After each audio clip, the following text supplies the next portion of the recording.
Okay. Let's do our things. Okay. I have no idea if that's actually picking up my mic or not. That's kind of scary. I'm going to assume it is, though. Picking up my mic or not. That's kind of scary. I'm going to assume it is, though. Alright, it is in fact picking up my microphone. That is what you love to see. That is what you love to see.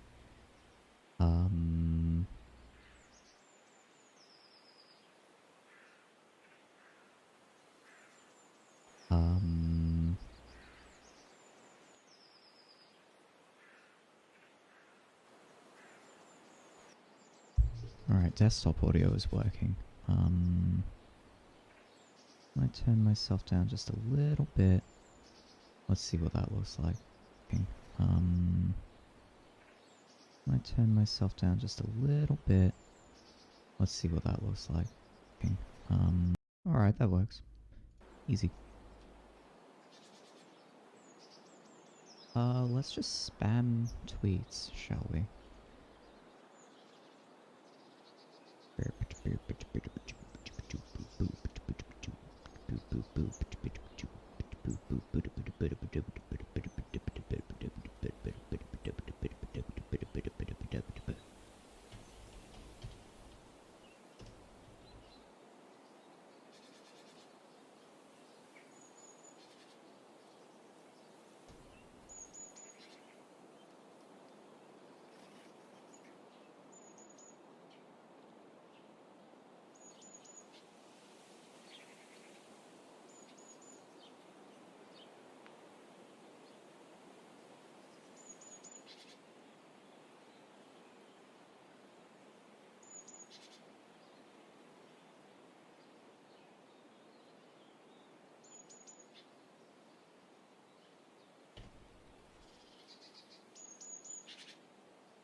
Okay. Let's get into the business.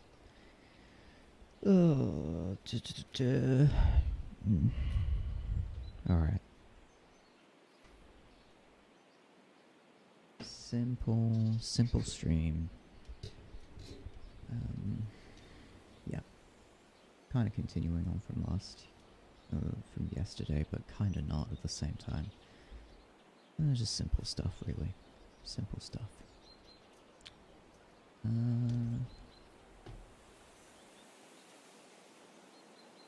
That still hasn't fixed it. That's very weird. I don't know what's going on there. Oh well. Oh well, oh well, oh well, oh well. Oh well. Anyway.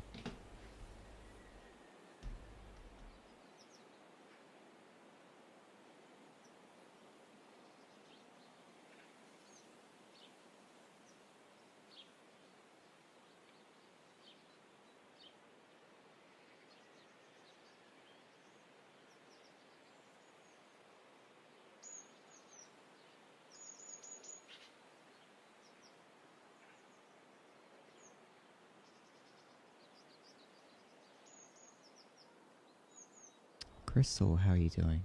Hi, Crystal.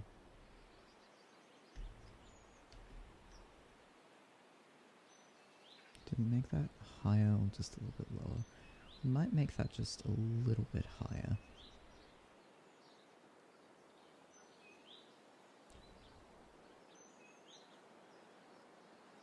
Glad to see you're doing good. Glad to see it.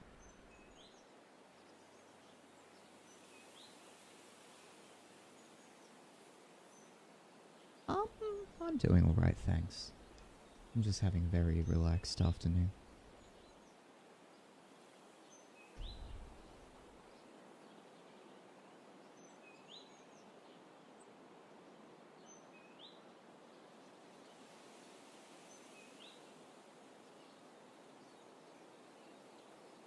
Alright, I think that works.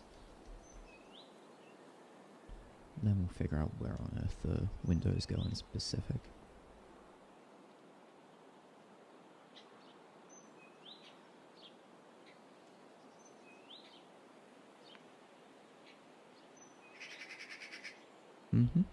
Yeah, there's just 2 people chilling here. Hopefully you're just enjoying yourself.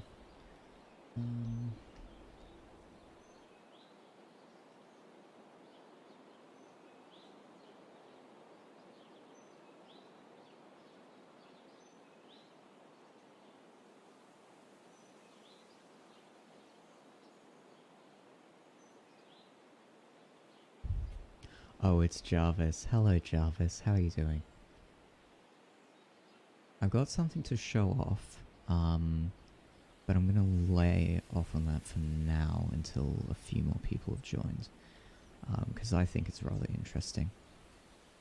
And I'd really love to show what I've been working on. But on the condition that a little, like, maybe Koo, maybe a couple of others too. But yeah. Yeah, for now we're just drawing. Easy. So that's that.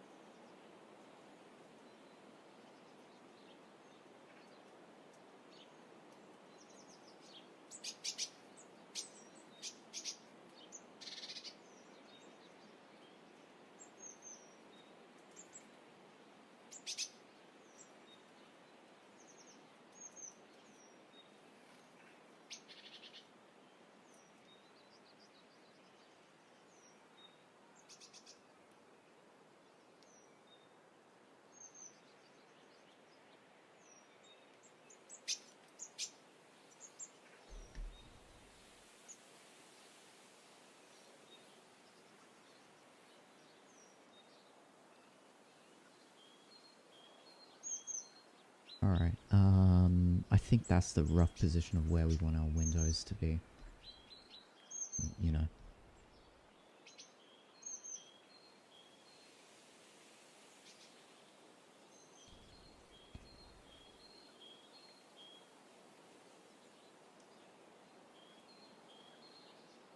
Oops. No, that's fine.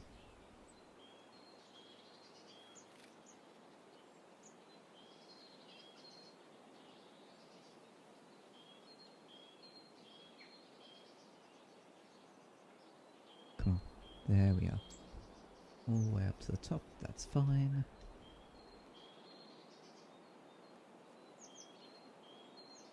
Oh no. Crystal, dying isn't healthy. You know that. Come on. Come on.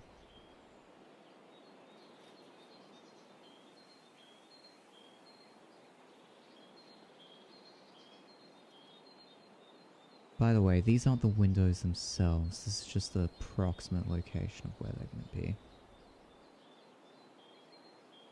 Probably shouldn't have said, or like, probably that obvious, but just in case there's any confusion, these aren't going to actually be where the windows are.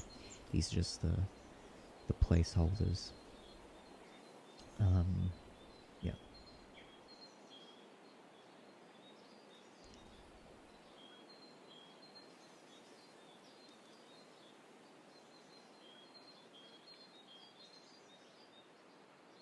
Right.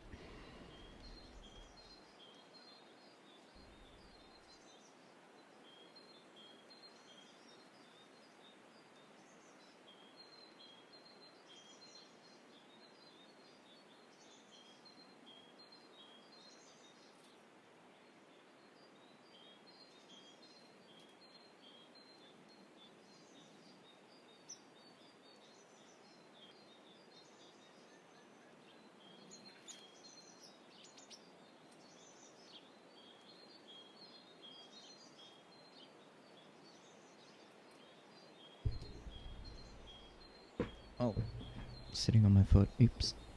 Oops. Ah, damn it. Oops. So the location of this window is fine, this window is fine. Mind you, not the entire window, just the window frame, and then we'll go smaller from there. We'll figure out something similar for these buildings and this building over here as well. but for now we're just kind of getting an idea of where our window frames are before we consider drawing them in a specific capacity.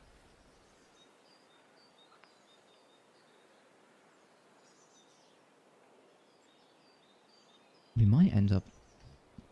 Actually, I think having a set of 3 makes the most sense, so we'll stick to that.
Even though I had about 25 kills, I just fell off the map. No! It wasn't Cold War that you were playing, was it?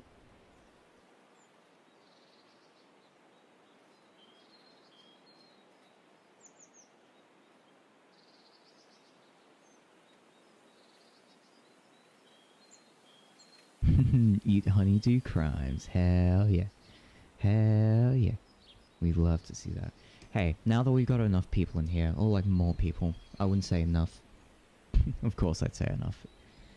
Any amount of people is enough for me. Let me show you something cool. So yeah. This is a piece of software that you can use to make, or to rig, sorry, 2D VTuber models. Isn't that something? Isn't that interesting? So the hope is that, you know, I've got this space here, you know, things like a layer for faces, layer for eyelashes, eye whites, things like that. For the mouth, for the teeth, even for all the hair, the hat, blah blah blah. And basically what I think I'm going to be doing in my spare time is rigging all of this together and trying to trying to make it work, you know? Realistically speaking, like, because the style that I've gone for is more in line with my own, it's more symmetrical. Like, in the past, what I would usually do is I would draw, like, one half of the face, then, like, with the mirror tool, I draw one half of the face with the mirror tool, and then go over the other half and basically trace it, so it's, like, subtly different. So you get that feeling of asymmetry. Because, like, while this is good, if I were to use this as an art piece of itself... Hey, Vucky, how are you? We're just looking at a little piece of VTubing software that I'm using to basically rig a 2D character. So yeah, can basically... Let's have a look. We've got the lines, we've got the hat, we've got the left side of the hair, the right side of the hair. The ears, the hat, you know, behind the ears. Let's see, the lips, the teeth of the mouth, the eyes, the face, and the body. And essentially each of these are their own individual components, so you can, like, get rid of the hat, get rid of the hair, get rid of the ears, get rid of the backs of the hat. The mouth is its own thing, the eyes are their own thing, face is its own thing, and then the body is its own thing too. And so hopefully I can rig all of this together, and like this can be a VTuber, quote unquote. Hopefully it'll work. The only points where I'm a little bit hesitant, and this is entirely based on like the overlaps between human and like animal anatomy. The things I'm a little bit worried about are the oversized eyes.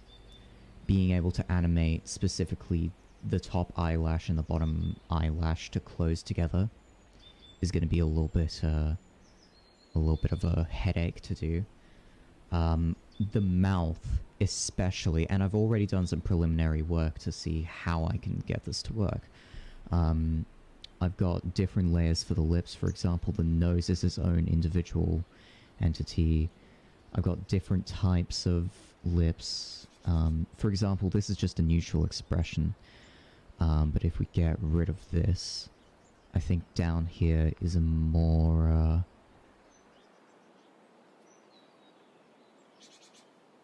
where else? No, that's not it. That's not it. That's it. Oh goodness, what have I done here? Where are you? Oh, I'm trying to find my old layers. Here we are. Here we are. The tricky part is trying to rig all of this together and have it scripted all together, so that when I'm speaking, Clive's mouth opens, quote unquote. Realistically speaking, I think the easiest way is to just shift between a talking mode and a stationary neutral mode. So for example, get rid of the teeth, get rid of the all of this. This would realistically be in neutral mode, and then whenever I go to speak, all of these elements will end up animating. Right now, this is like the most Clive's mouth would end up opening, I'd imagine. So yeah, we got that. Also the ears I'm a little bit worried about. Because like right now, what I've got for the ears are their own like individual layer. Like obviously they can swivel, they can move around, but they can't really rotate. I would have to kind of devise a solution to feign the impression of rotating, swiveling not only to, you know, front on, but also like swiveling backwards. So yeah, that's probably what I'm going to spend this afternoon or maybe this evening doing. I might not even stream tomorrow. I might spend all my time rigging Clive together. Or I might spend Thursday doing that. But like either way, I think that's what I'm going to spend my time doing. But yeah, anyway, that's kind of what I've got going on in the background as a sort of side project. I'm just going to get rid of this. And yeah, that's kind of what I got going on at the moment.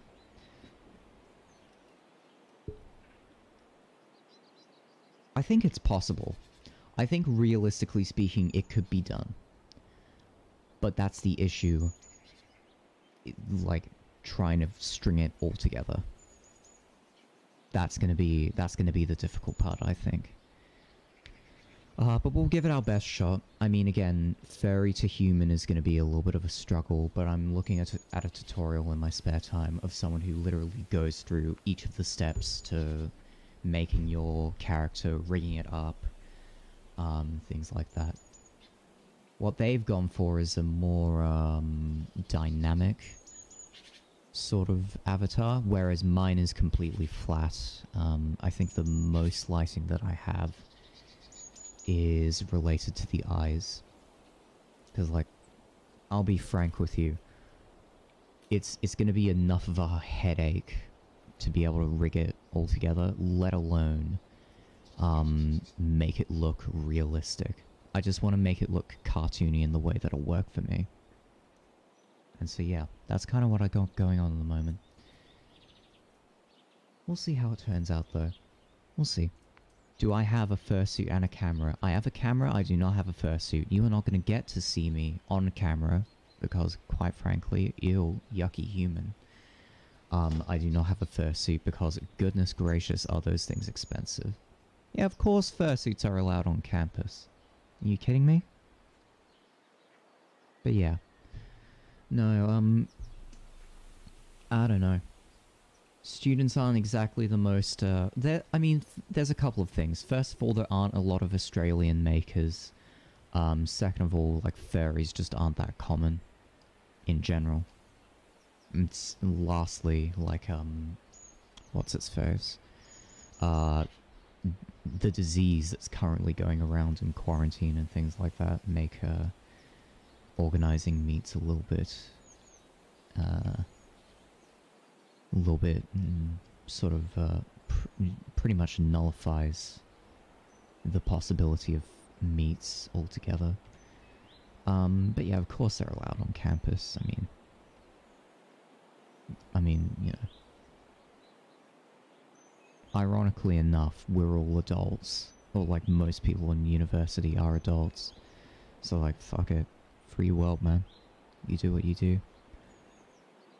I mean, people are gonna bat an eye, but, yeah, like, who cares? At the end of the day, who's really gonna kick up a fuss? Right, where are we? Oh, goodness, I'm feeling hungry. I'm feeling hungry. You know what time it is? It's fruit time. Well, I say fruit. It's a vegetable, and it's carrot sticks. Because I'm telling you right now, carrot sticks are goated. Love them. Love carrots so much. Good source of fiber. And it's really nice snack food if you just have, like, sticks of carrot by you. Would highly recommend it. For anyone looking to increase their fiber intake in their diet.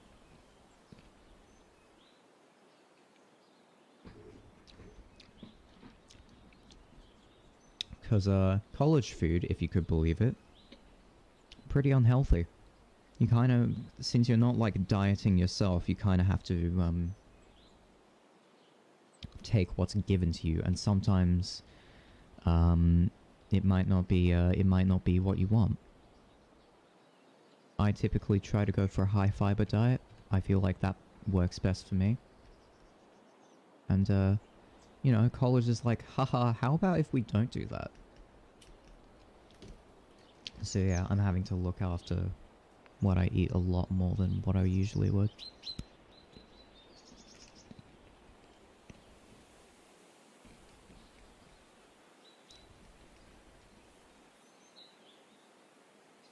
So where are we? What are we doing? Oh, we got this. We got all of this down here.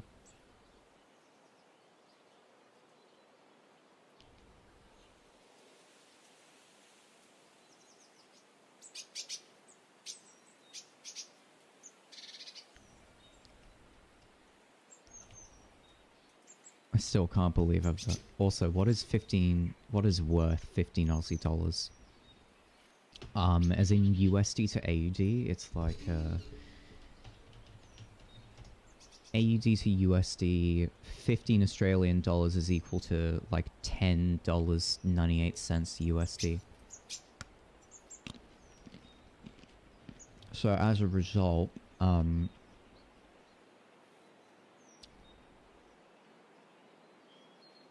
what if we look at it at a year?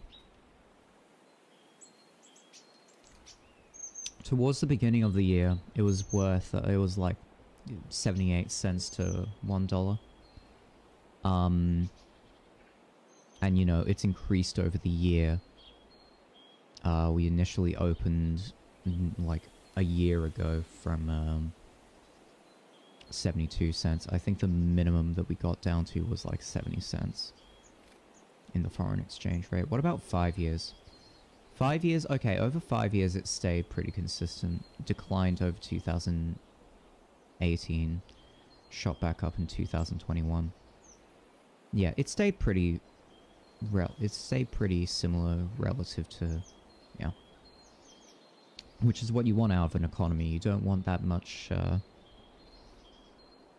you don't want that much fluctuation in your exchange rate. Otherwise, that's symptomatic of a failing economy or a volatile one. I don't know it off the top of my head to the exact thing. I'm literally Googling it. What do you think that I'm... So, what can 15 Aussie dollars get you over here? How much does a large Big Mac meal cost over here?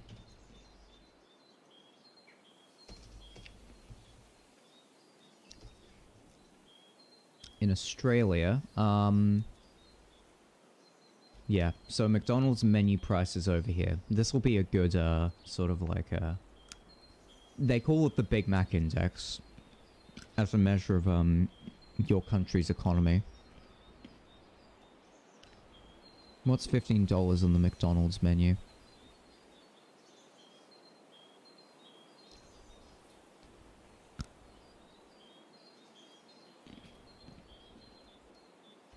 Okay, how about this?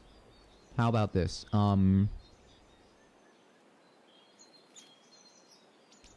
You could get a large Big Mac meal alongside...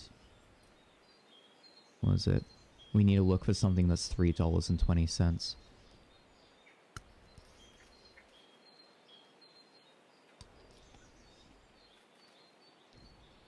Okay, close enough. You could get a large Big Mac meal with a small cheeseburger by itself.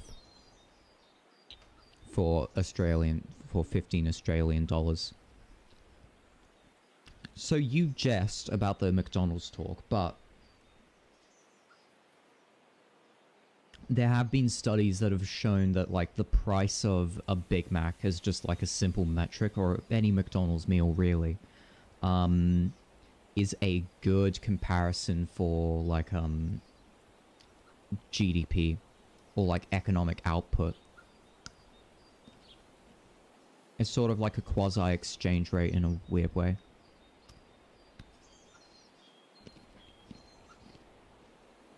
Oh my word, you want something that you can buy off of eBay. Okay, fine, fine. I will give you something that costs $15 in Australia. Something that costs $15 in Australia, right? Ugh. Goodness, I can't believe you've driven me to this. See, what I'm trying to do is provide something that you can get here and in America. But, like, that doesn't fluctuate from supermarket to supermarket. Because, quite frankly, there's not much that you can... There's not a single object that immediately comes to mind when you say, what can you buy for $15? I can give you a collection of small objects that you can buy for $15.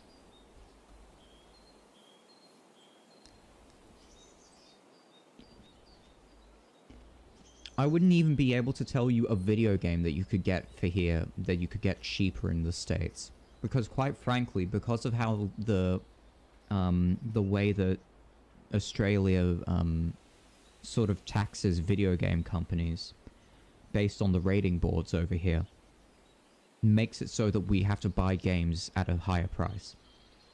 And that we also have to buy technology at a higher price because we have to get everything shipped in expensively. Gaming is pretty expensive over here, I'm not gonna lie. I think at $30.90, right?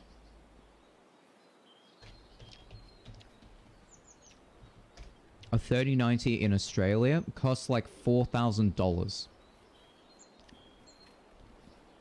Technically, you can get it for $3,400. Over in the United States, you can get a $30.90 for...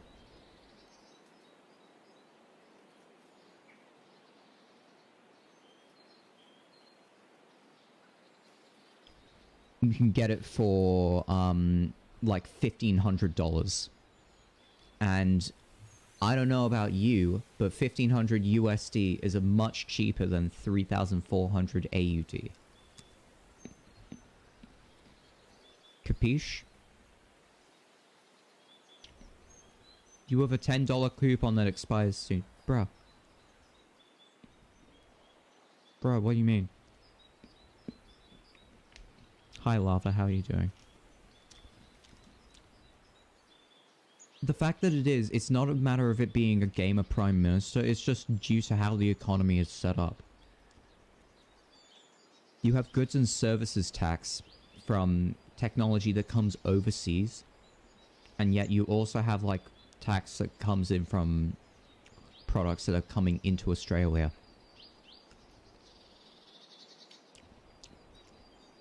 Because that's the thing, we're not like a European nation that's a largely services-based economy. We still export, like, we still make our money by exporting minerals, I'm fairly certain.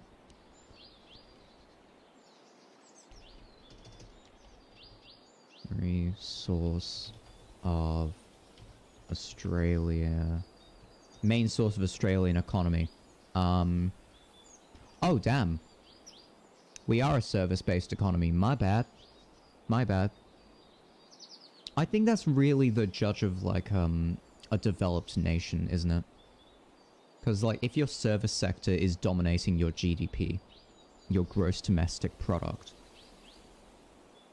then that's indicative of high living standards, low impoverishment that people can make them. And it's like 78% of the labor force from 2018, or like 2017. So yeah, services is 62.7%, construction is 7.4%, mining is only 5.8%. Which makes sense because, like, I mean, literally, mining isn't as big. Let's see. What about China economy? Is it service-based? Manufacturing, services, and agriculture. That's pretty much what I would have expected. That makes sense. Yeah, I would have definitely said manufacturing, especially in China.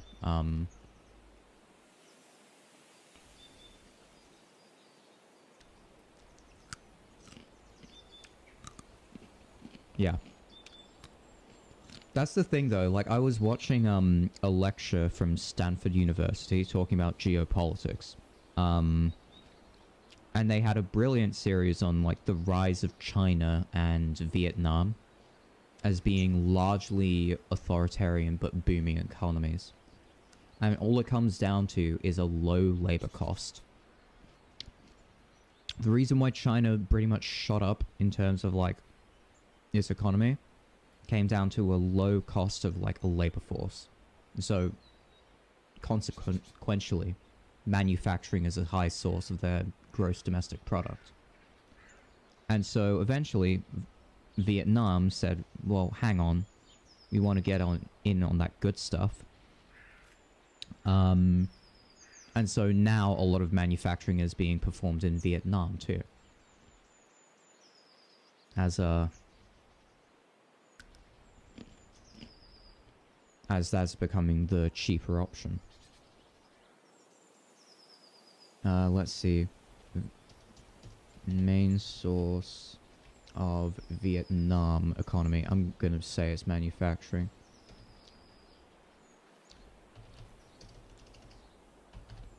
Because they're both very isolated yeah. Large state-owned industries such as textiles, food, furniture, plastics, and paper. Yup. Agriculture represented as 14% of GDP. Where does Vietnam get its money? Foreign direct investment to attract the capital. Oh.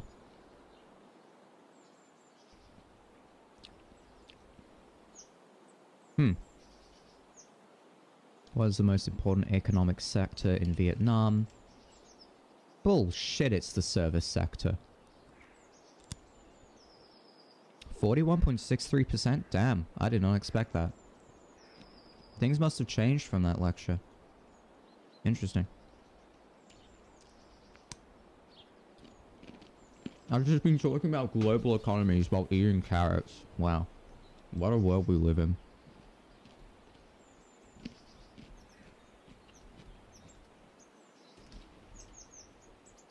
But yeah. Things that you have to keep in mind when you're thinking about, oh, like, what's a global economic superpower? Always look at their revenue streams. If it's steeped in services, if their GDP is steeped in services, that's an indicator of like a developed country. Because they are producing most of their money within the country itself. I think that's how service sector works. Maybe. Who knows? What a failing economy looks like is most of its GDP is comprised of local sources, but most of its spending is revolving around outside sources. So it's actually losing money.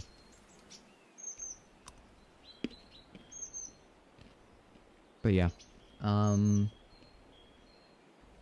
probably talking complete hogwash. Don't listen to economics advice by me, by the way. I only have a very surface level understanding of how it works. So take everything I say with a grain of salt. But yeah, service-based economies, from what I've understood, seem to be a good indicator of how prosperous a country is. A lot of places in Europe are highly, you know, service-based. Yeah.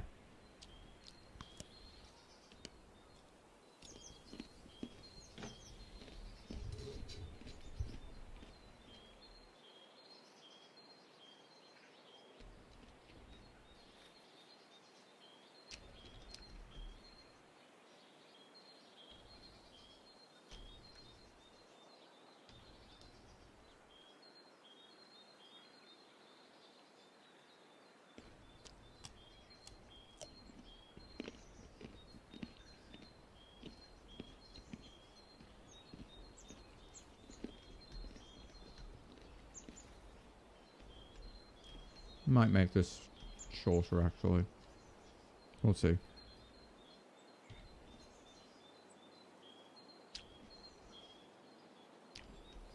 I think I want this to be 5 stories at most. I think that's a pretty good metric.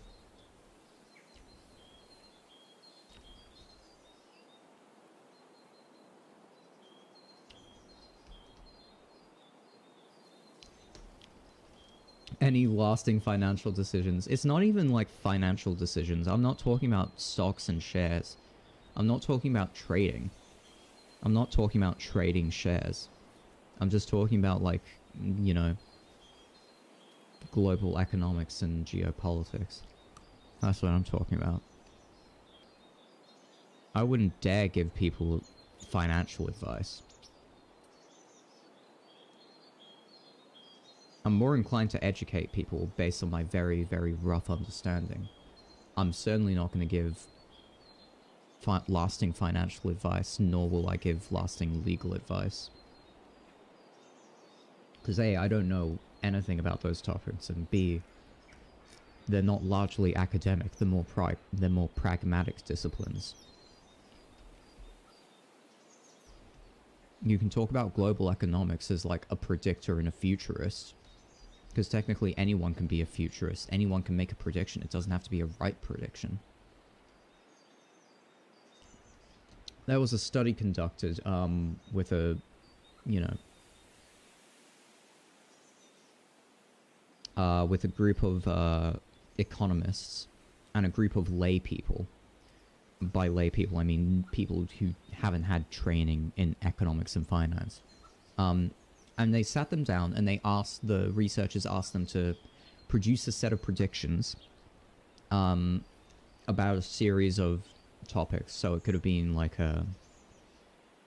you know, how likely is it that this married couple will stay together and won't get a divorce, things like that. It might also be like how likely is it that a certain gender, or how likely is it that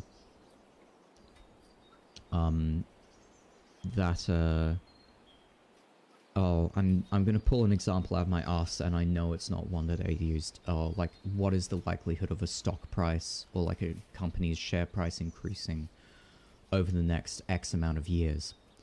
And when compared, economists barely had sort of a leg up against the lay people, but lay people that were educated to look for what is known as base rates. So essentially, no matter how complex a statistic, if you look at the most simplest rate of change, that is the most dominating.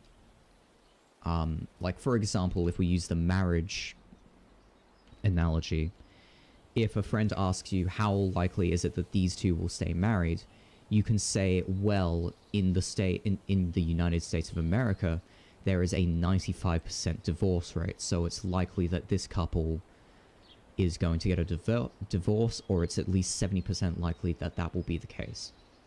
And once you multiply that over 100 instances, even if you have no training in like how divorce rates work and how those statistics work, you are more likely to get that correct than someone who does.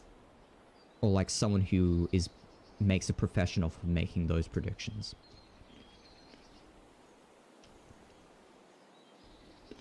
So really, what you should be looking towards are people who understand base rates. And really, like, whenever you're making decisions about long-term finance, because quite frankly,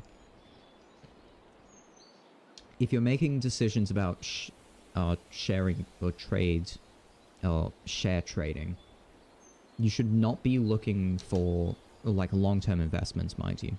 You should not be looking for, like, you know, how is this share traded in the past, going to Motley Fool, going to Goldman Sachs code and like researching like, oh, blah blah blah blah, it's more likely you should hold on to it or you should sell it, blah blah blah.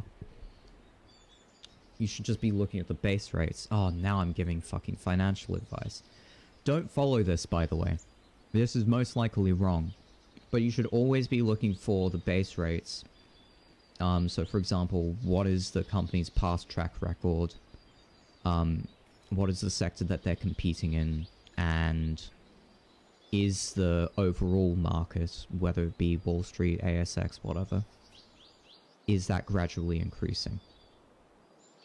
My long-term investment strategy is to just go for safe stocks that I know will increase as the general market increases as well. That's what I go for. Because I don't like to make risky predictions on, like, a new... I'm telling you what I do, don't do what I do. Unless you feel confident. What I've done has particularly worked well for me because I've chosen safe stocks that I know will increase as the market increases. If the market crashes, then I sell off those stocks. Easy peasy. I don't go for like particularly risky things like new IPOs. I don't go for like the afterpays. Or like whenever someone says, oh, this is going to be the new afterpay, and it's going to start trading at $20 a share. And then it's going to rocket up to 120. I don't do that, and I don't think you should do that either. Scratch that, I don't think you should do that either. It's not advice. I'm not giving you financial advice. I'm just telling you how I trade. And I have no... I'm a casual. You know those, like, sweats who put 4 hours into a video game? Yeah, I'm the casual that'll pick it up every once in a while. But yeah, anyway, enough of that. Yo, good on you, Crystal.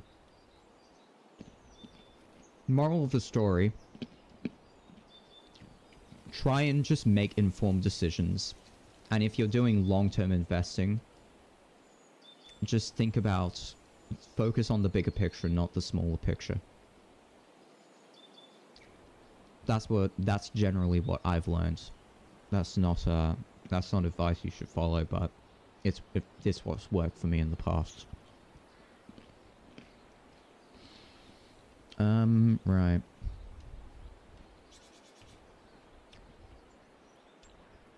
Oh, fucking blabbermouth. Can't even control how I speak. Damn it. Oh well. Anyway.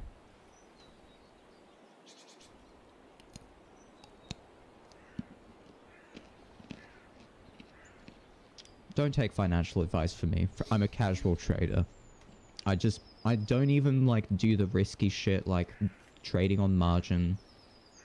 I literally, any spendings that I get, I invest into safe shares that I know will increase over time. Or that I have a feeling will increase over time.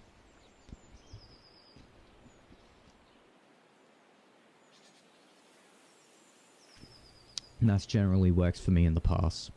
That's just like a little bit of... That's just like my money sort of multiplying. I don't aim for things that I know or like I've heard will rocket. Because I don't trade riskily. I just want to have them invested in shares that I know will probably go up in price over time. So long as the market does, mind you. But yeah, anyway. I think it's incredibly risky to go for like the afterpays of the world. Because, you know, you have a lot to gain, but you also have a lot to lose. Imagine if you went into an IPO that started trading at $15 a share, and then it just went down, it plummeted to $1. That's just not good. That's just not good. That's just not clever. You don't have to be economic savvy to understand that. And I think unless you know what you're doing, if you're trying to make money off of the stock market, it's just it's just generally poor advice to like do it unless you have formal training in it. I don't have formal training in trading shares, so I go for like the safe bets. Go put your money into like one of the big banks that will increase in price as long as the economy does, and you're set. It's like Combank shares typically like trade at $100 a share because it's the biggest bank in Australia and it's not going to go bust anytime soon unless the Australian economy goes bust. Simple. If you go for a risky stock, if you go for a risky stock, chances are you're probably going to lose your money.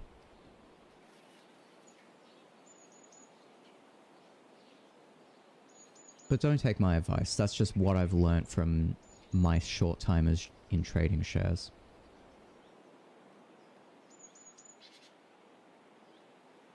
Yeah. Anyway, where are our windows? Here's one over here.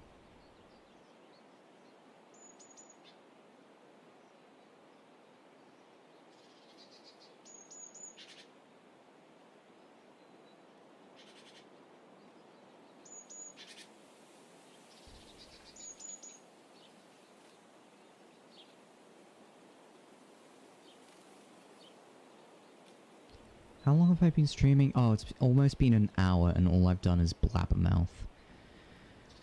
Oh, I need to spend some time on my own just drawing. Not getting distracted. I can't believe... the silly thing is, right, I was talking about geopolitics and global economics. And that moved me onto, like, because Jarvis brought up share trading, and I was like, ooh, let's talk about this. No, don't talk about that. People take that stuff seriously.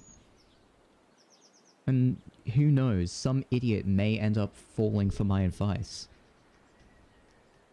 Don't listen to people who you know have little experience in a field. That's just generally bad advice. Listen to people who actually know what they're talking about.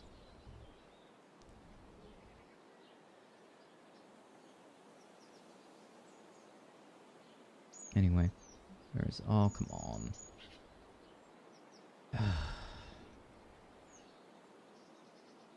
Oh, cute. That being said, let's have a look at... let's have a cheeky gander at the portfolio. Why not? Yep.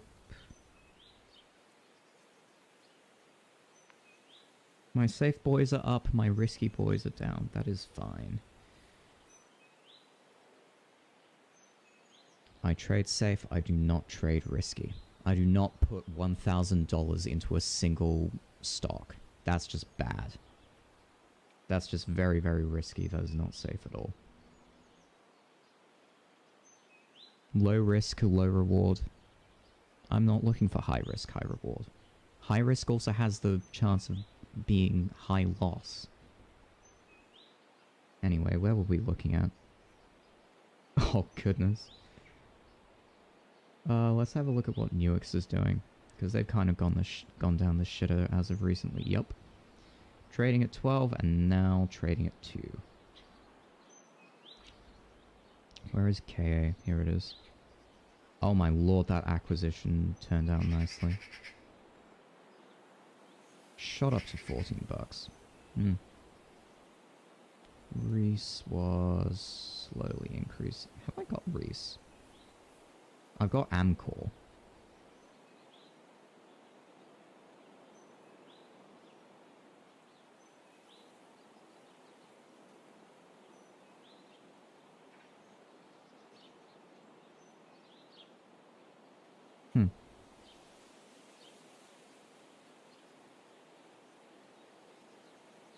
LYC. Huh. Yeah.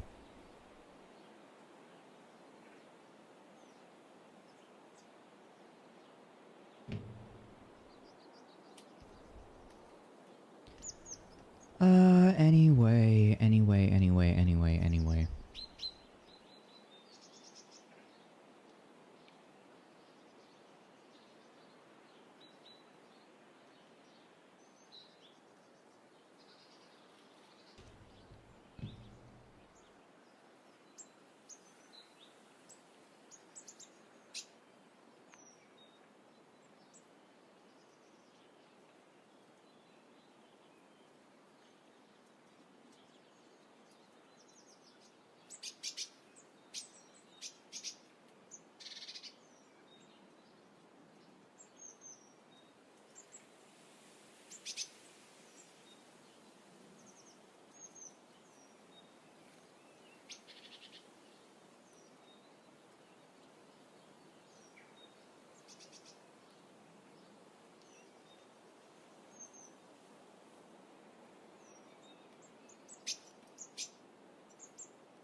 I sometimes forget your way. Oh yeah, like I believe I'm 17 hours ahead of one of my friends. Do my cats dance? Good question. I'm thinking about who of my characters would actually, I don't know.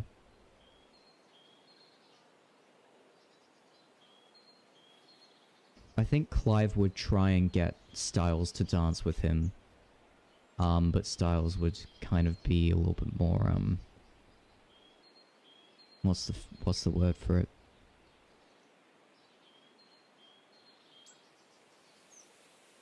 Apprehensive, yeah. A little bit more apprehensive to dance, I'd say. But I don't think anyone, like, regards the activity as being, overly frivolous. Or just doesn't outright enjoy it. I don't know. How many stories have we got? 6. We can do 6, or we can just cap it off here and then just yoink. Anyway, where are our main buildings? So... got that over there, that over there, that over there.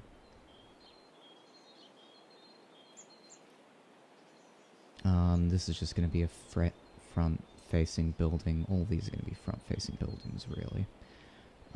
Yep, pretty much. I think if we go down the center, building over here. Then another building over here, and then buildings to just populate the skyline, so I think that would work. So yeah. Yeah, my cats dance. I don't know. I think dancing would certainly be a tiny thing for a... What do I call them? I call them... No, I call them intermissions, that's right. So the stories in between chapters. And I've got 2 planned for in between chapter 3 and chapter 4. I've got 2 planned. I think I've finished writing both of them. I just needed to do scene direction for them. I think I've got scene direction planned out for one. I just needed to do scene direction for the other. How long have we spent? We've spent about an hour just talking about pretty much nonsense advice. Let's stop dilly-daddling around and, you know, pay attention, shall we? Right, where are we? Where are we? We need to be looking for Gregorian.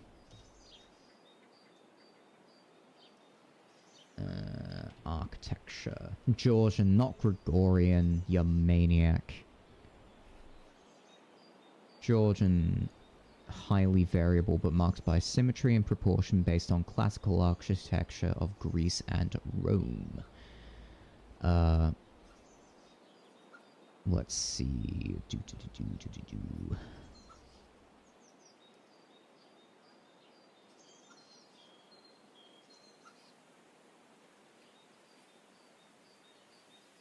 Is this specifically a British thing, or is it more,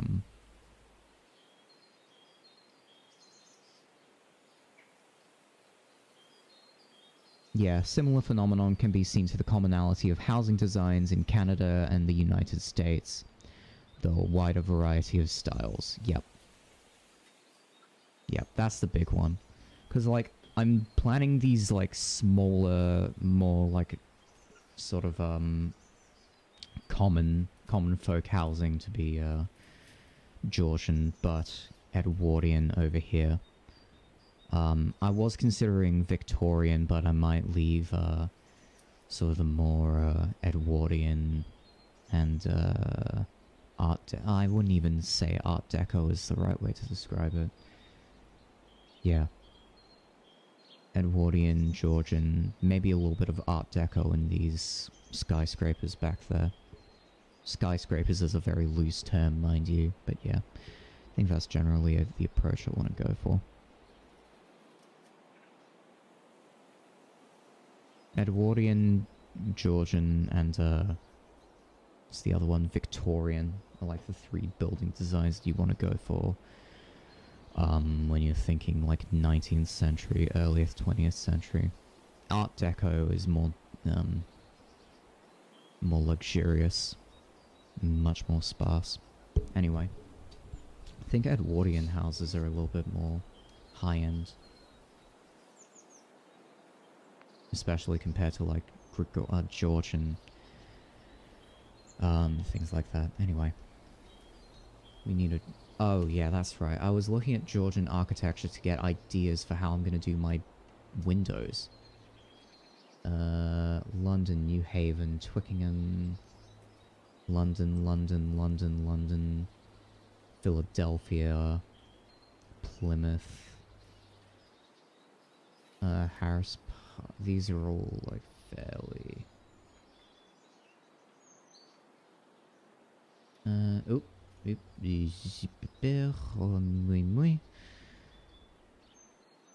Sir John Jones Museum Foundation.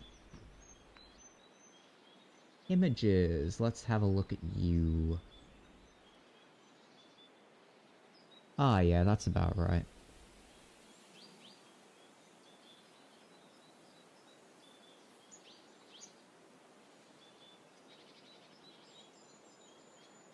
Wait. No, don't say London. London design. Where the fuck is... No, it is located in New York. Don't lie to me.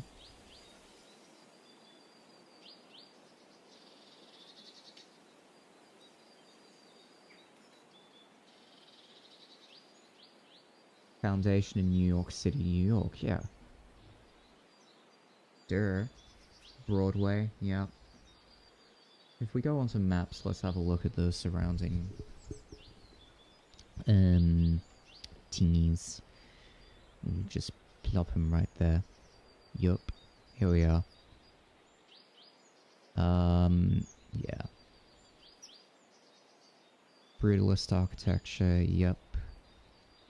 Yeah, that's what you would like to see. I hope I'm getting this right. Because there's always the chance that I've just cocked up royally.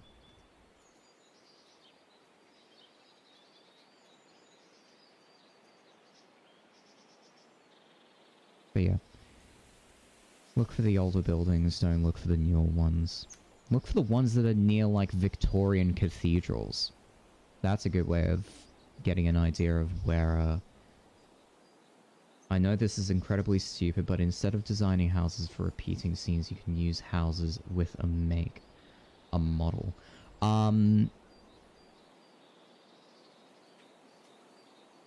Yeah. So, here's the thing, right?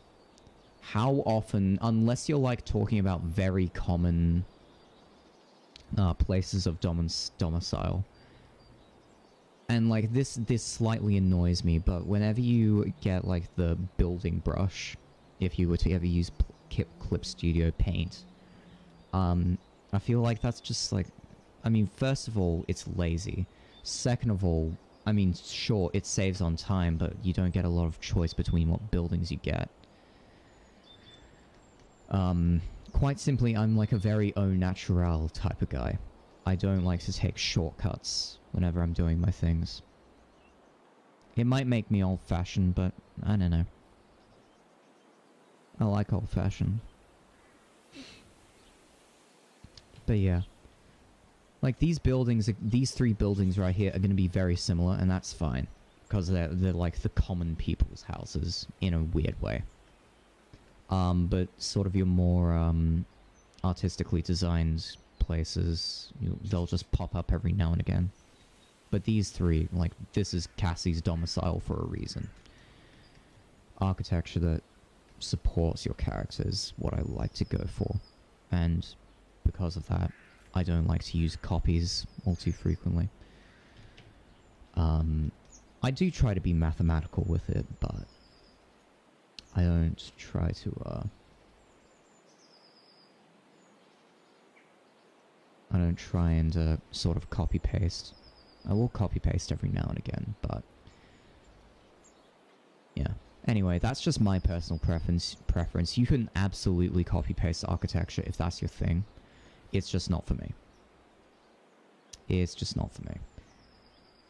And I probably will be designing this to look different to how Prefects is, for example, because Prefect lives in a sort of more slummy area, low-end area of downtown Manhattan. I don't think he's even I haven't really given a lot of thought to, and I probably should have, about where Prefect lives. Yeah, anyway. Especially since I don't give a lot of thought to places where we're probably not going to be revisiting. We're probably going to be revisiting this place because this is this is certainly not going to be the last of Cassie's journey to her old home, shall we say. But yeah, anyway. So we're just going to be making a lot of general design choices and then, you know, continuing on that as we go along. I think that's the best way of approaching this. I just have to spend the time doing it. Yeah.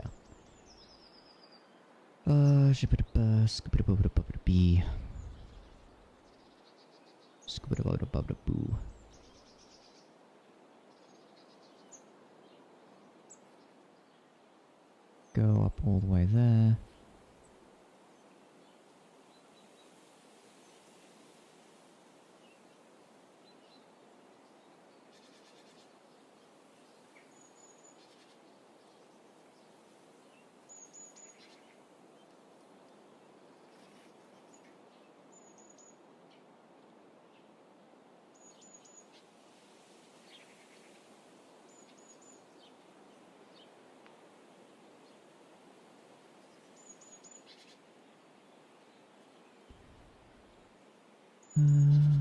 Right. Obviously, as we get smaller, a lot of these problems, and how things line up sort of, magnify with repeated viewing, but for the most part, it's fine. For the most part, it's fine. Right. How close would this end up being? Like that, and then that, and then that. Oh, pardon me.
Oh goodness, I've forgotten where the fella. Oh,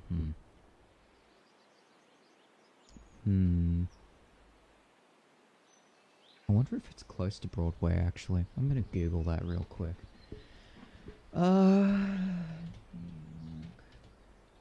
Radio.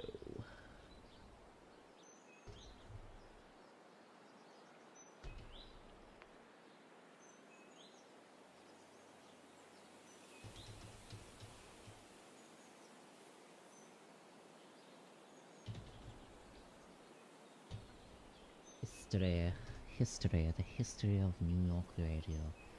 Yep. Under the networks, yup. Seems like it. New York Public Radio is something. 1922, Grover.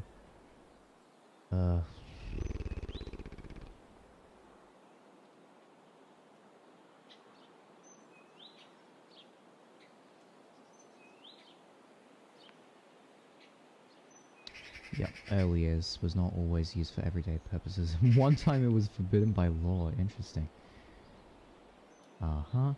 Many innovators broadcast music and their literary readings began issuing commercial licenses in New York.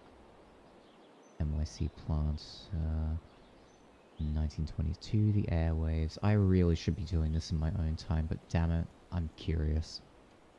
Anyway, let's stop with that and let's get back to actually doing what we're meant to be doing, and that's drawing. Oh, that's drawing. That's done. The central ones are all done. Rightio.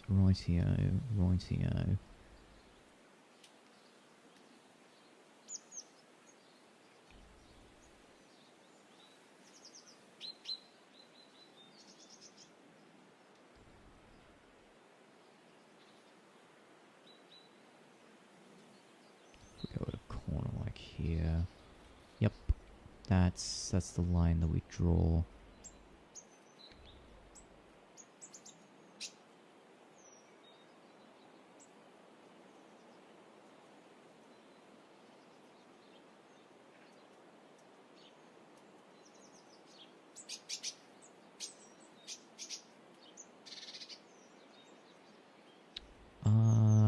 Right. First issue of the day comes down to how I've drawn this line.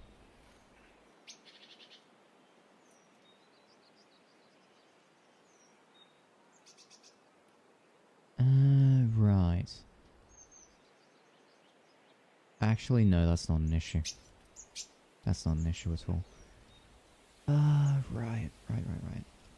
Is that one in the center? Yes, it is. We've also got one over here.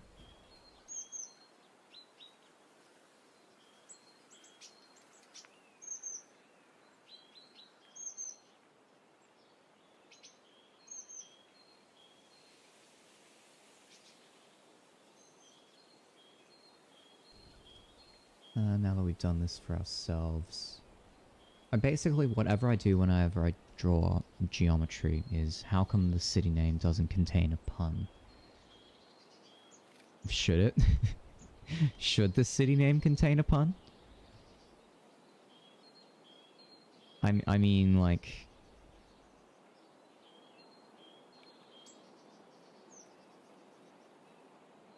I mean, I don't know what to say. It's not a fictional city, it's a real-life city. This is real-life New York City we're talking about. Like, I have puns developed for, like, the fictional parts of my universe, but not necessarily for the real-world established ones. Like, for example, President Hoover is still, like, a character in the sense that he inhabits the universe. Even if he's not one that, like, I write for, if that makes sense. President Hoover still exists in my universe, albeit, like, containing a cat surrogate. Manless Manhattan. Yeah. Okay, Manhattan. Manhattan. Most densely populated and geographically blah blah blah, don't care. Etymology. It doesn't even come on, man. It's derived from the term Manhattan, where mana means gather, at means bow, and an is an abstract element used to form. What the hell is Muncie? Is that a native language of America? Eastern Algonquian subgroup. Alright. Constitutes prior to European contact. I'm just gonna say native peoples of northeastern United States, extending down to the US, extending down to New York. Oh well. Yeah. Manhattan gains its name from that, not necessarily Algonquin. Probably, yeah. I don't know. It's your country, man, not mine. You should know these things, not me. I would have been a little bit upset if Manhattan... I mean, everyone knows Los Angeles, because, like, Los Angeles is a shortening of its full name. Los Angeles is a shortening of...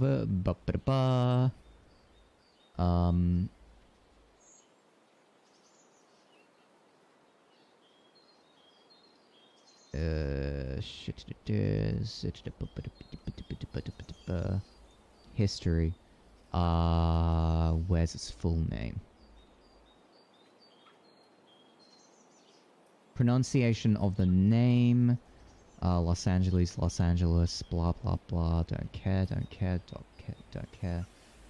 Los Angeles full name. The full name of Los Angeles is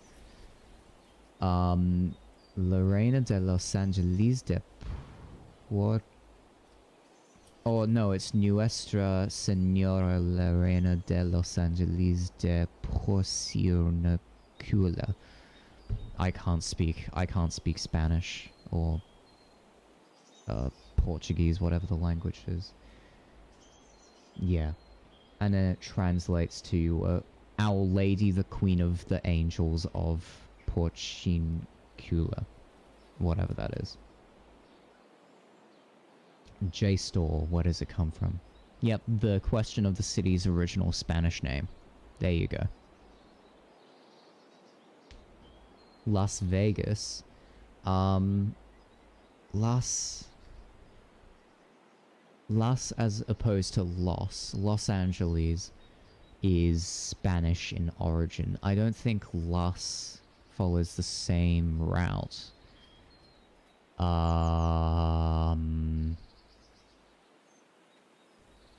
Los Angeles is City of Angels, so Angel City. I'm gonna say City of Vegas. If it's literally City of Vegas, I'm gonna be mad. That's my guess though. Las Vegas. Meaning is it's Hindi. Oh, it's the Meadows. Oh, that's cool. Which is Spanish for the Meadows. That's an interesting thing to call Las Vegas of all states.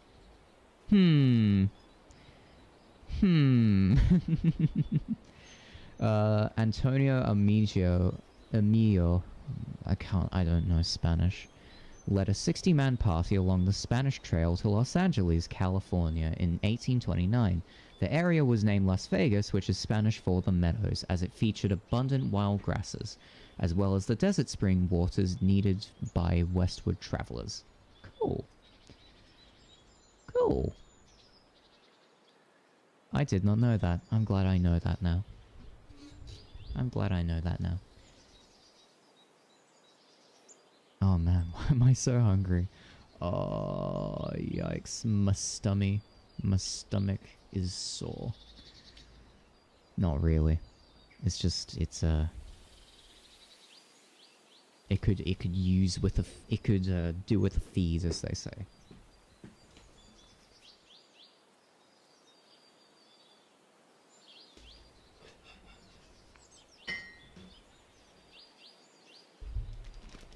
Yeah, I think what I'm gonna do for this stream, certainly, I'm gonna finalize my environment. I'm gonna probably kick myself up the backside to work a little faster. I'm gonna finalize this, like this scenery. Nope. Alright, there are my nuts. Sweet. Are those nuts lasting me a long time? Maybe. I think if I go for like smaller portions when I'm snacking as opposed to when I'm, you know, stummy rumble, you know? Yeah, I think, oh goodness, what I'm gonna do, what I'm gonna spend the rest of the stream doing, absolutely gonna spend my time just drawing everything out. Cause yeah, I'm just getting really scatterbrained. And it sucks. Oh, it sucks. It really sucks because I enjoy talking to you guys, but it's really not good for my creative flow. It's not good for it at all. Yeah, let's get rid of that. Get rid of that. We're slowly getting there.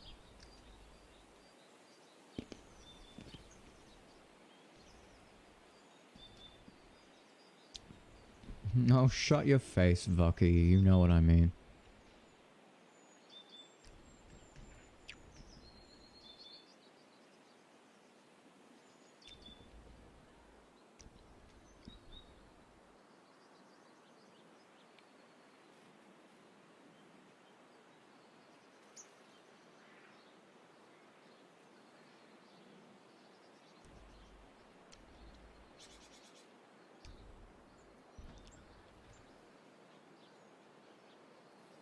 Yeah.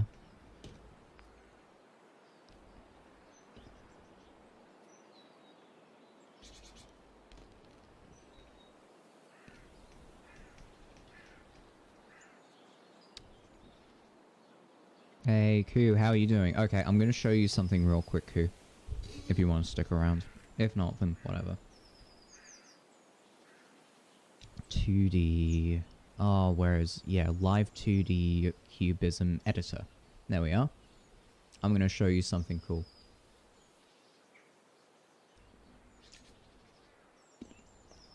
Shut up, I know. Shut up, I know. Shut up, I know.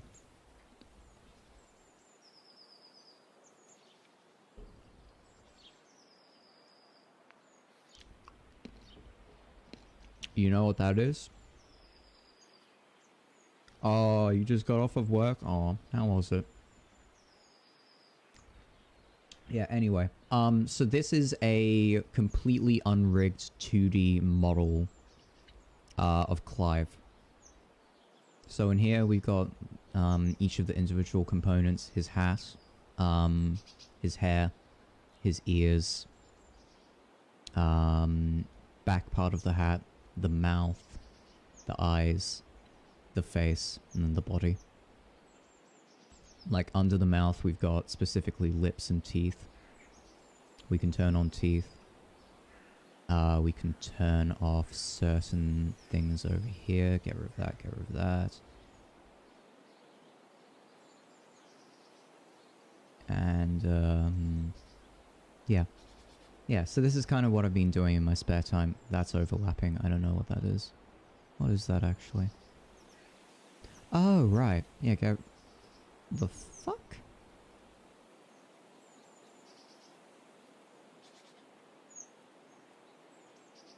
Get rid of this up here. Yeah, there we go. Look at that. I wouldn't say the death of my fursona, I just say, like, the repurposing. Because, like, a fursona is something, but it makes a lot more sense for me to take the guise of the characters that I create. I mean, that sort of builds a brand image, doesn't it? It's like, who cares if there's just a Ladania Mewzer, the piss yellow shortbread purple cat thing? People are going to care if it's Clive, the main character of the comic. Well, main character I'd say is a deuteragonist at best. Or at worst, sorry. Anyway. So that's what I'm going to be spending this evening and probably this afternoon doing. Is trying to rig all of that. And like making subtle adjustments to the file. As I go along. But yeah.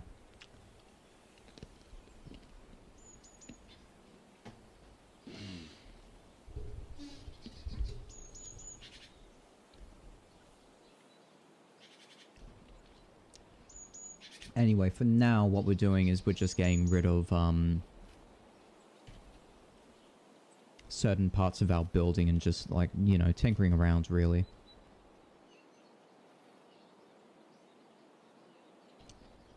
I think I'm going to do it in a layer-by-layer fashion, however. I think that's the easiest way to do it. Get rid of that. Get rid of that. Get rid of that. Geometry sucks because you basically have to account for the angles of everything and how it acts in consortium with others. Ugh, merd. Does get frustrating sometimes. And by sometimes I mean regularly. Oh, did I really get rid of all of that? Nah, fam. Nah, buck stops there. Buck stops there. Right. Get rid of this, go down here. Get rid of that, get rid of that, get rid of that. Easy.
Let's get rid of all the stuff in the middle, shall we?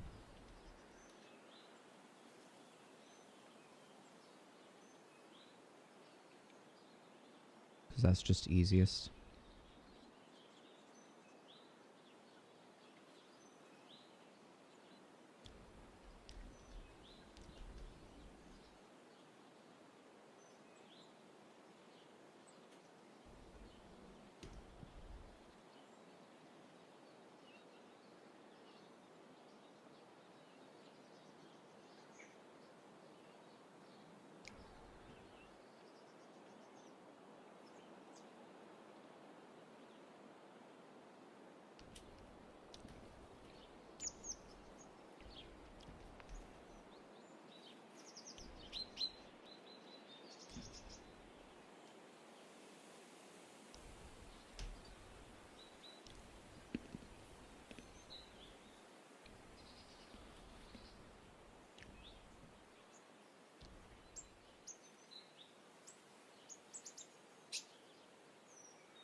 Nuts are actually a god tier snack, honestly.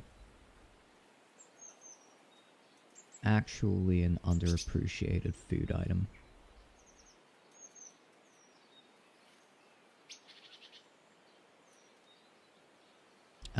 Right. Let's have a little think about this. Yep. Yep.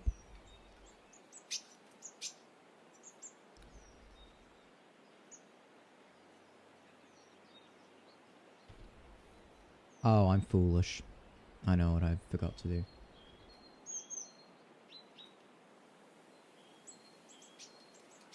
There you go. That's what I forgot to do.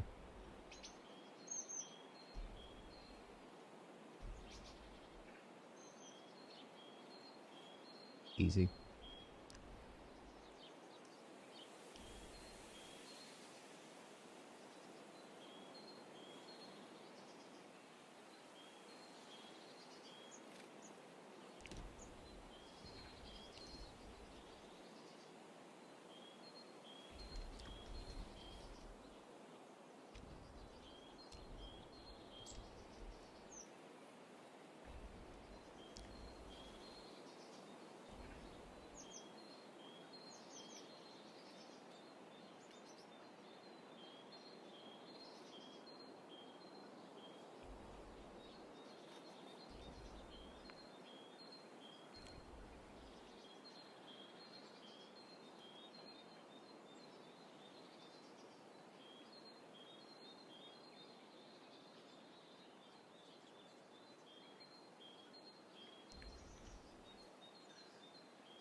Had to deal with a skunk in the backyard. Oh, goodness. Oh, that sucks. What are birds? You know what birds are. Come on.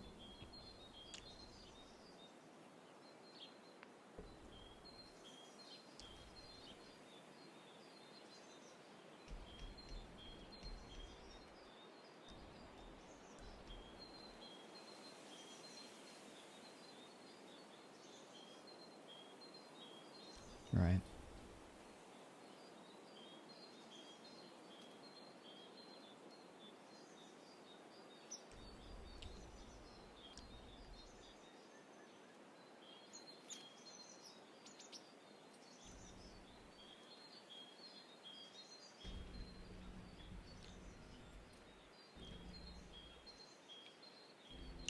What am I trying to show you? No, no, no, no, no, no, no, no, no. It was a VTubing thing.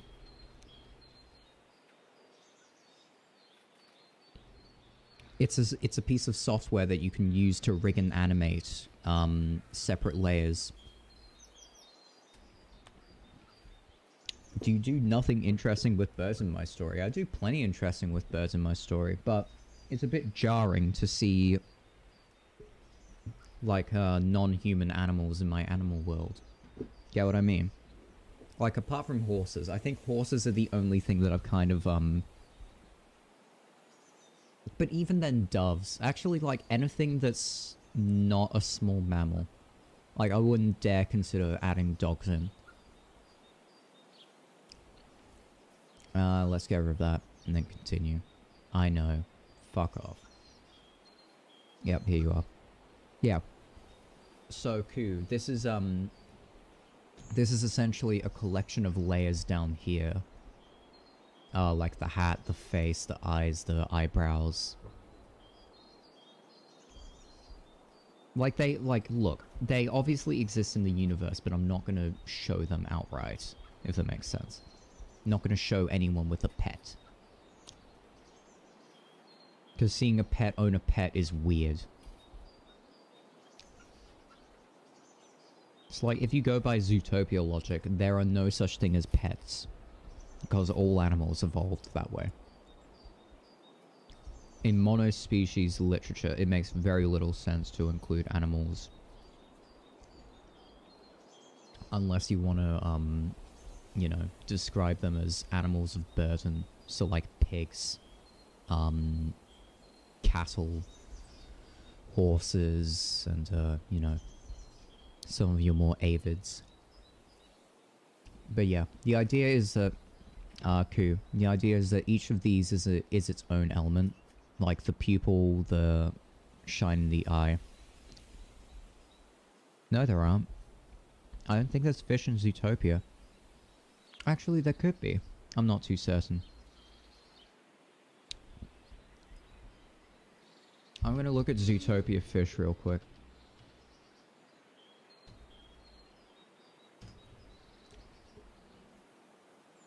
The Dark Truth. Yeah, there's no fish in the entire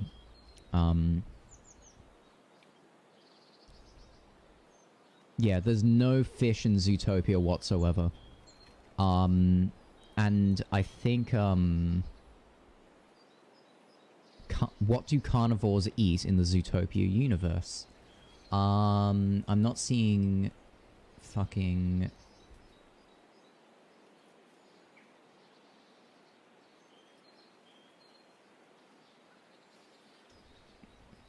what the hell is it? No fucking way, dude.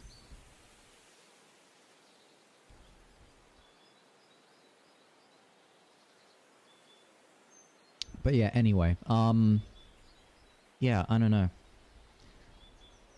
That's always the thing that's got me, and I think Beastars is the only thing that really handles, is that, like, what would carnivores eat in that world?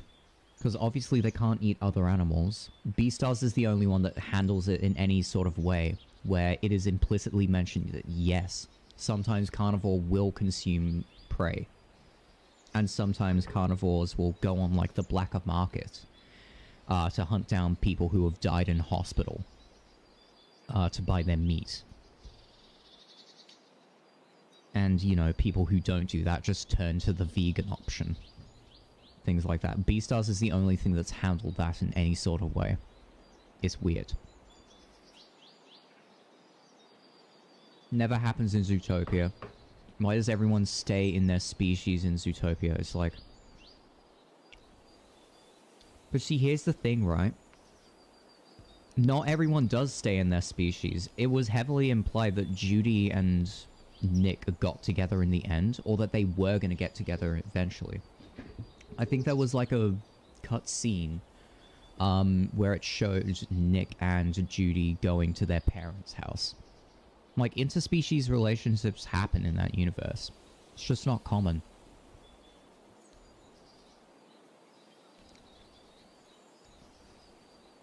You know, same goes for Beastars. Although Beastars talks about it a little bit more as being, like, you know, doing what society tells you is acceptable versus what you actually want.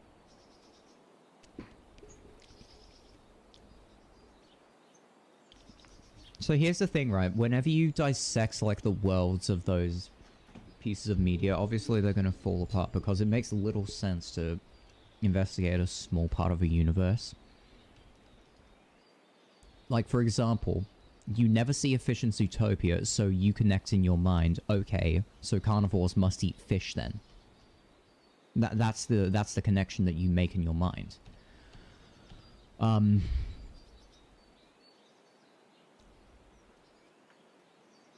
But yeah, never do you think to yourself, oh, that must be how the universe works. It's just like, it's kind of a fact. Anyway, what are we looking for? Where are we looking for it?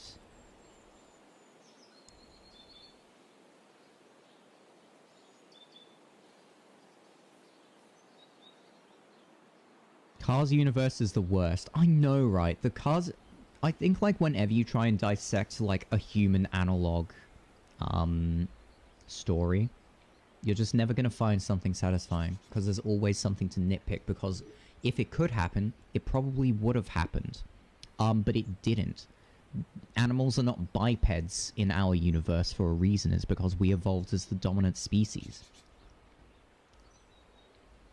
We are the only evolved species on this planet that has not died out.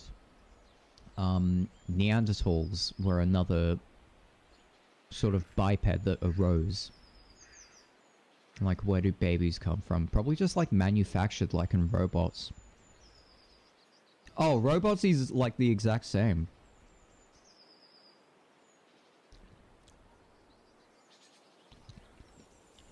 Let's have a look at robots for a second. The pics... What is it? Is it DreamWorks?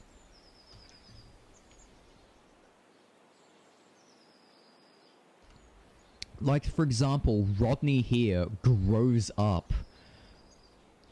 If you can even believe that. Like, he starts off as a baby and eventually gets built into, like, into the main titular character.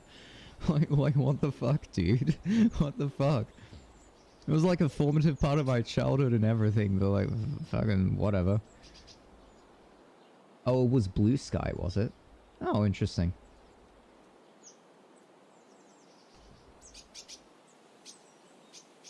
Made senses, or at least tried, I feel. They tried to, like, make everything interconnected in a small way, but there was still, like, leaps of logic that you had to accept if you wanted to accept the universe.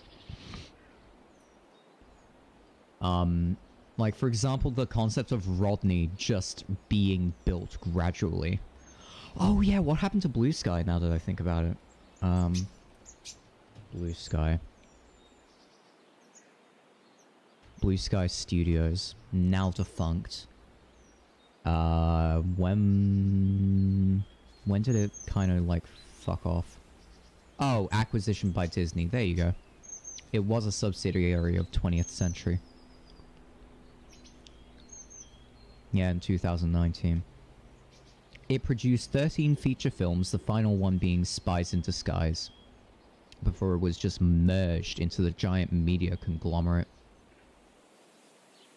Yeah, I know, right? Ship of Theseus. You're always... Okay, so here's the thing, right? Ship of Theseus is always brought up about inanimate objects, but why isn't it brought up about people ever? And it probably has been, in my defense, like, in its defense. But, like, the cells in your body are eventually all going to be replaced. I mean, maybe save for the neurons, but pretty much everything... Actually, no. I think your neurons die out, do they not? Neuron... lifespan. Motor neuron life expectancy is... No, not with the disease. The actual... Lifespan. Neurons do not have a fixed lifespan. They may survive forever. It's the body that contains them that die. If you put them in a longer living body, they survive as long as the new body allows them to. Life cycle of a neuron, its creation and eventual death. Oh, come on. They all get put into G0, I recognize that. Blah, blah, blah. Cell cycle... thingy. They can't be immortal. Surely not. Neurodegenerative. Yep.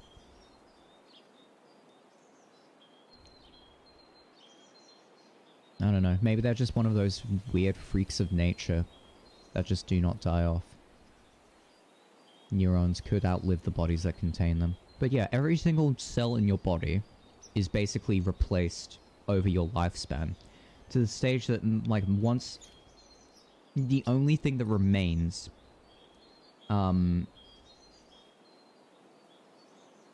is like your concept of self. When you look at your baby pictures, you recognize that as yourself, but literally the entire flesh bag that is presented to you in that image is completely different to the flesh bag that you inhabit now. The flesh bag I inhabit now is probably going to get replaced in about 30 years' time, almost completely. It's like a child and an adult are completely separate humans, I think. Functionally they're different. Like, in stage of maturity, they're different.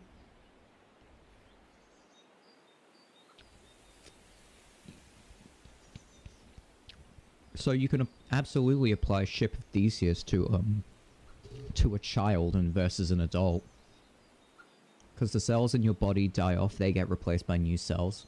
How do you still know that the you that you currently inhabit is you?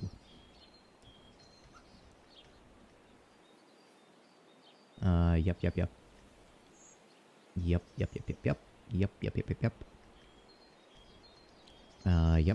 Yep.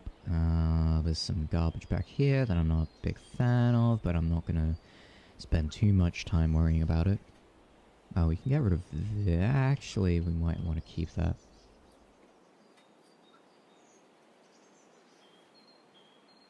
Oh, keep this. Oh, get rid of that.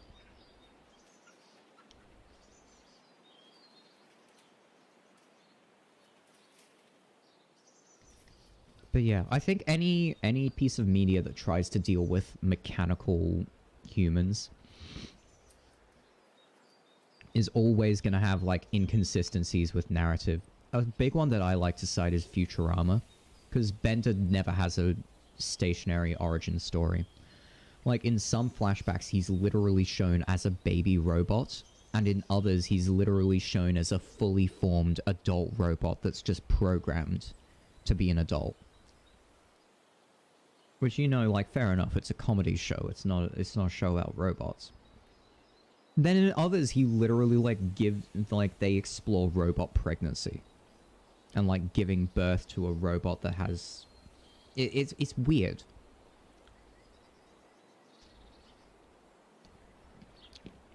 I think Detroit Become Human is the best example of that, though. Because, like, not only is it sentience in robots, it's also sentience in robots that are designed to look identical to one each other. It's like, what if what distinguishes your iPhone from another person's iPhone? It's like the apps that you put on it. I absolutely go to Futurama for high-end science fiction. Don't you know that, like, everyone who worked on that... Everyone that worked on that had a degree in theoretical physics or some aspect of science or technology. Why is it stuttering? End stream. No, it's just this that's having a little bit of a hard time keeping up. Alright, there you go. No, like, if the writers wanted to, and I suspect they didn't but for a very good reason, because, like, it doesn't make for funny TV. They could absolutely put a backstory about how robots work in that universe, but they just don't. And so you get continuity and consistencies across seasons. And I think that's a good way to handle it. Because otherwise you write yourself into a corner, and you can't make anything new.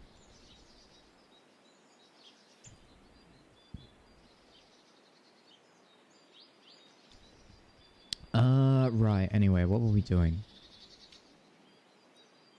Oh, pardon me, that's right. Oh, we were doing all this. Oh, we were doing all this.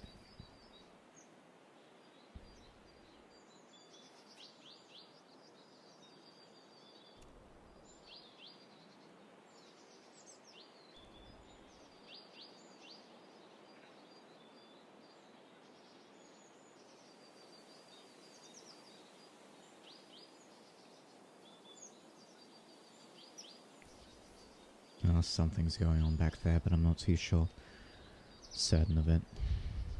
Anyway,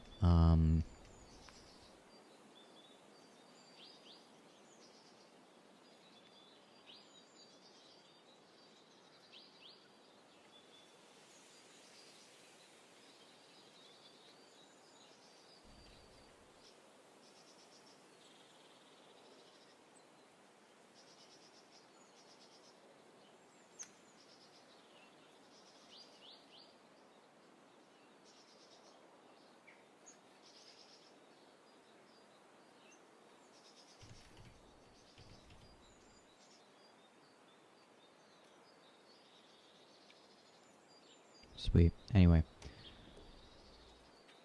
Or sometimes the mystery is satisfying enough, like Prometheus. Oh. I wouldn't use Prometheus as an example of something that's additive to the series. The movie that is famously hated amongst Alien fans.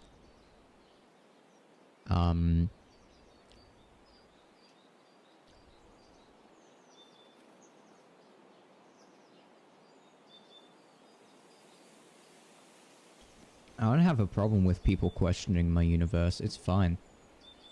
The sign of a good universe is that it holds up to rigor. And if it doesn't, then it's a bad universe. That's the way I view it anyway. Is that the one in the center? No, it is not. We'll do that instead. So get rid of all of this top up here. Get rid of all of this.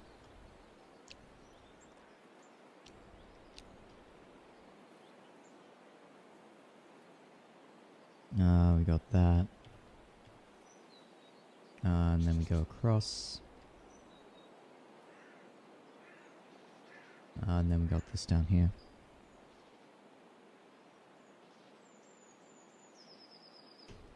There's some more garbage up there that I'm not too proud of either. Whoops, I worded that wrong. Those. Oh dear. You're fine. You're fine, don't worry about it.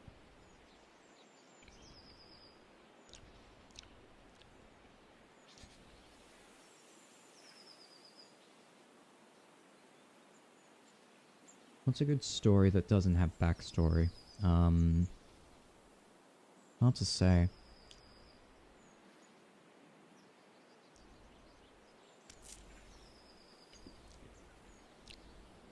Yeah.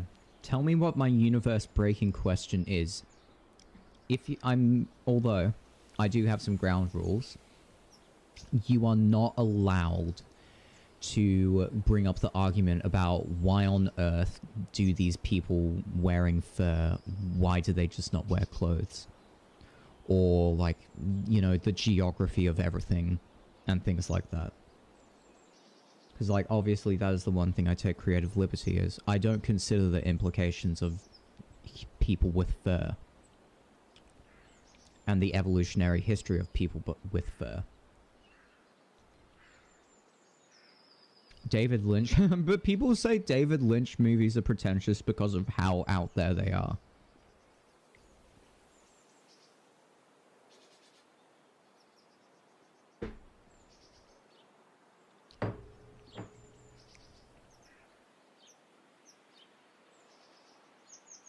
Because, like, people say, oh, you know, what's the name of the film? It's, Twin Peaks Fire Walk With Me, that's it.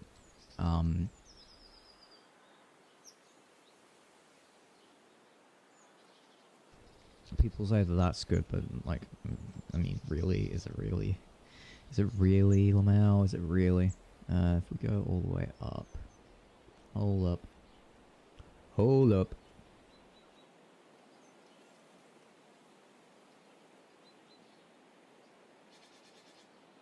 Hold up. Is there a tiny thing down here that I missed? No. Is there a tiny thing down here that I missed? No. Yep, that's out of sight, out of mind. Out of sight, out of mind, out of sight, out of mind. So clothes and geography are the only things I can't ask about, yeah. Because, like, they're human surrogates. It makes no sense to ask about clothes. It makes no sense to ask about anatomy. It makes no sense to ask about, you know, how on earth can these creatures grow to be the dominant species? Because, like, the protein cost of fur would divide away from, like, brain power. It's the reason why we lost our ability to have fur, is so we could sweat, and so we could have bigger brains.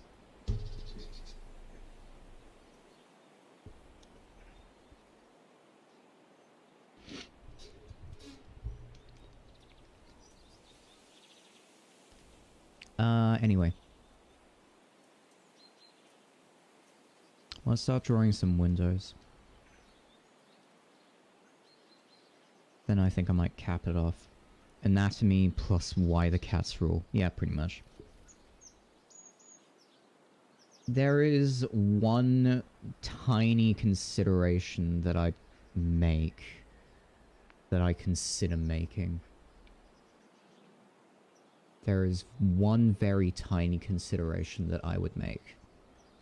And it does have a little bit of overlap, but if you know, specific to cats, and more specifically with their appearance, there is a question in there that would throw a wrench in my plans, and I would ask my audience to just suspend their disbelief. There is only one question that comes to mind when I'm thinking about, in the ways that people could critique my universe. I'm curious if you would end up finding that way, however. I do hope you find that way, because, you know, it indicates to me that you've given a lot of thought to it. More specifically to the human condition and how that could apply to these furry cat people, or how that simply couldn't apply to these furry cat people.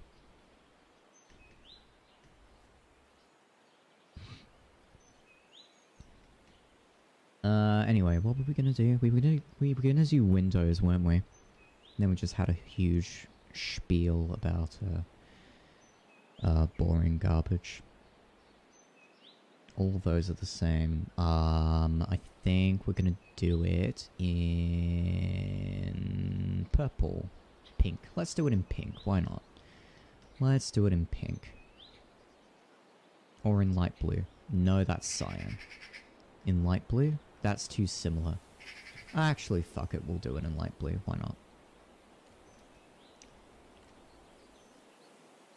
Let's focus on the little things first. Allergies, yep. Allergies is a big thing. More specifically, allergies to fur. That would class under what us humans would call a hypersensitivity disorder. Or like or an autoimmune disease. I'll find the wrench. Of course I want you to find the wrench. Good question though. I mean, absolutely you could probably be allergic to cats in that universe. The only sort of human counterpart to that would be, like an autoimmune disease, if that makes sense. An autoimmunity disease that results in hyperactivity to one's own self-antigens. I mean, that is what autoimmune means. So when they lick envelopes, is it normal with their tongues? I don't see any reason why it won't be. I think you're stumbling on the question of, is it okay for cats to groom in this universe? Is there insurance specifically for tails? You know what? There probably is. There probably is. That is probably a small portion of health insurance. Specifically for tail appendage related injuries. Oh no, you've actually stumbled upon a completely different facet of my universe that I haven't even considered up until this point. So, in a universe where tails are now an appendage, think about literally every single object in the universe and how it would make sense, or like, would it make sense for tails? I think the big things that you need to look out for are tails that, or like chairs that have a space specifically for tails. I know how dumb this is gonna sound, but do you have a pic of shirtless Cassie? Fucking... I don't know. I don't think I do. I have a pic of shirtless Clive, but that's because I spent the time to design the man.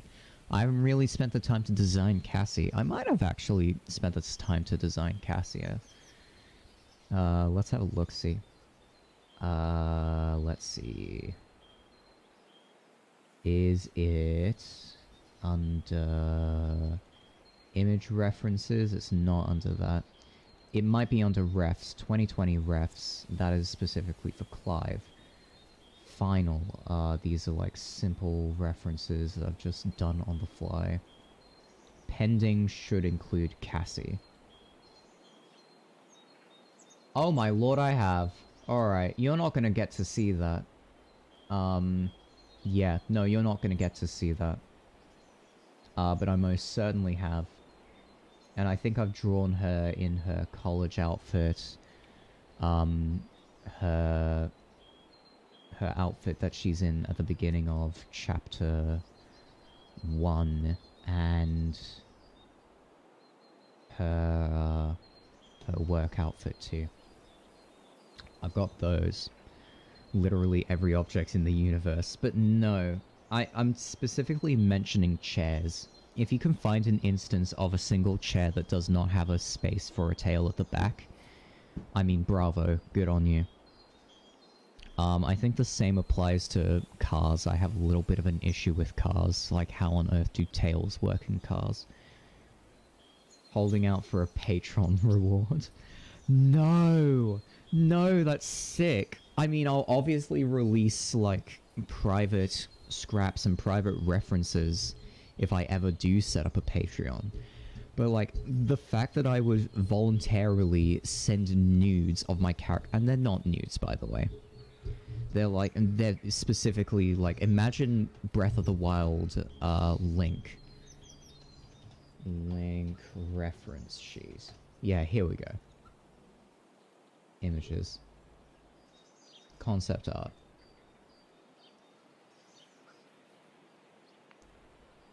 No, where's the one where he's literally nude and he has no genitalia whatsoever because the character designers literally don't need to do that?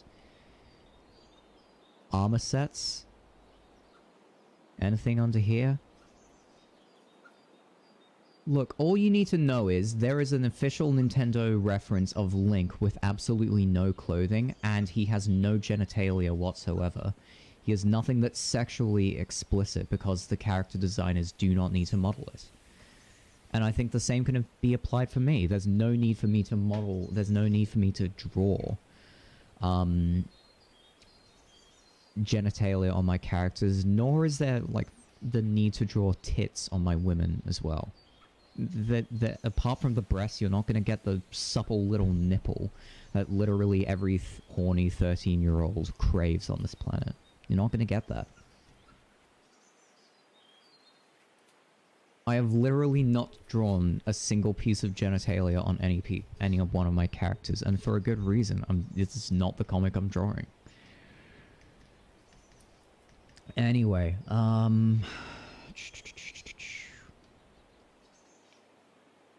where are we?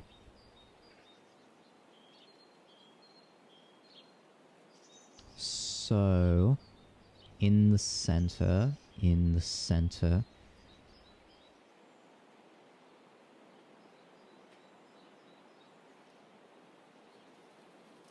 Oh, whoops.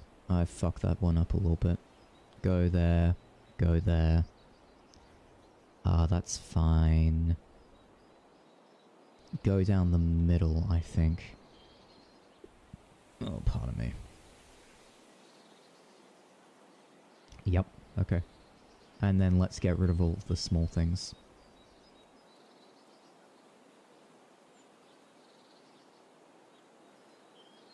Anyway, oh, so it doesn't exist at all. Of course there's sexual reproduction. There's no need for me to draw it. What, you think, like, Link canonically does not have a cock? No, there's no need for me to draw that, so why on earth would I ever draw it as a reference? Think, people, think. Just because I don't design a character with genitalia doesn't mean it doesn't exist. It just means that I don't have a function for drawing genitalia. Think about it, silly, silly. Think about it. Silly, silly.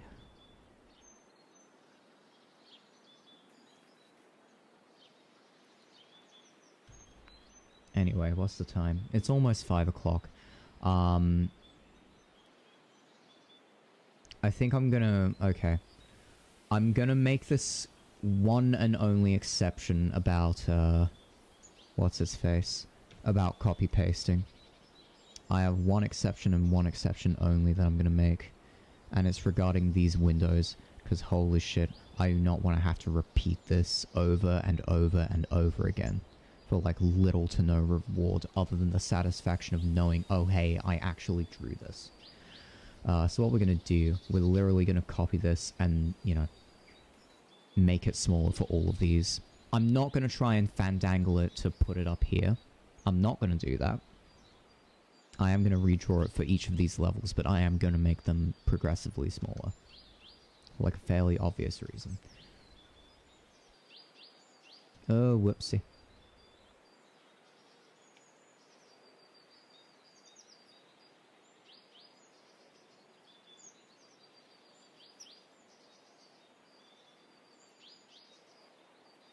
Your world is deliberate, we're not supposed to assume. How do I address this? You're more than welcome to assume about my world. But there's certain parts that I'm just not going to explore in the comic. I mean, think about it like with, cars, for instance. I'm not going to go into the nuance of designing... like automobiles. Oh, I fucked up already. Right, we put this over here. I think, methinks we put it over here.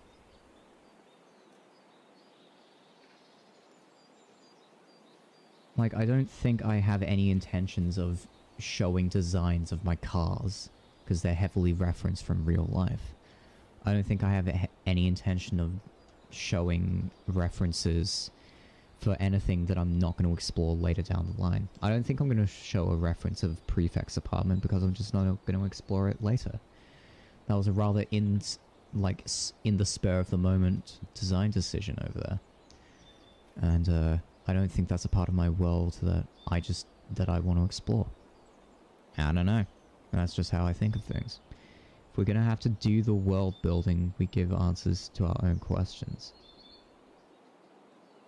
World building and assuming parts of my world are two different things. If we use Zootopia as an example, like, you can absolutely make the assumption that the carnivores eat fish, since you never see a fish character in the entire thing. But that's not something that I implicitly stated in the universe of that. Get what I mean? You're more than welcome to assume things about it. Just, you know, your assumptions don't have to be correct. Unless I've implicitly canonized it, you know? More than welcome to assume whatever you want about my world. Doesn't mean it's going to be correct, though.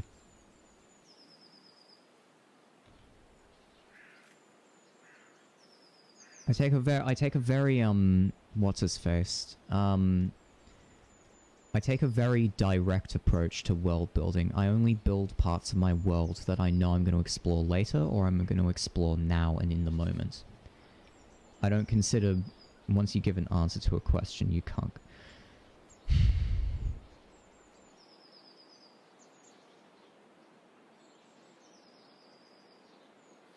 True. Once you give an answer to a question, you can't go back, you know. I think it's good to have open-ended world building. It leaves a lot of it up to the imagination. I mean, we were having a rant about, you know, Zootopia and all of that earlier, but like, I mean, it's still fun to assume about world building.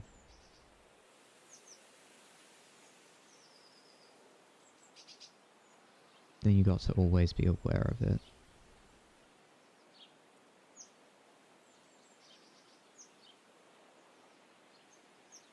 What, a world of aware of, well...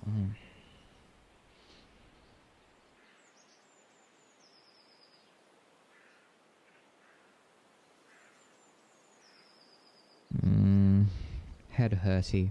Head hurty, Windows drawery. Goodness. Goodness gracious. Oh, I think I know what the issue is here. Maybe. Do I? I don't know. Maybe. No, no, no. All my windows need to be the exact same size. Because they're placed into here very deliberately.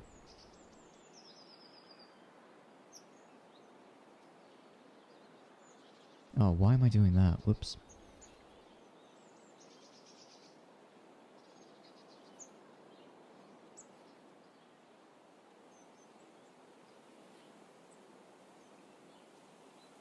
Anyway, yeah. I think my approach to world building has always been rather direct. And I only choose to investigate parts that I want to tell in my stories. You know what I mean? I think if you overworld build sometimes, then you end up losing your story. And that's something I just don't want to have happen.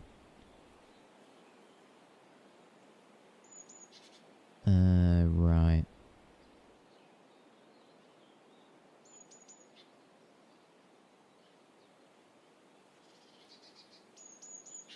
Where are these windows here? Alright, that's about right. Window, window, window, window, window. No, wrong layer. Here we are.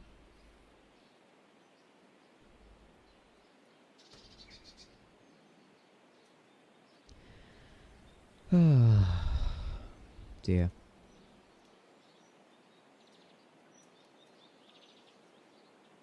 This is getting redonkulous at this point.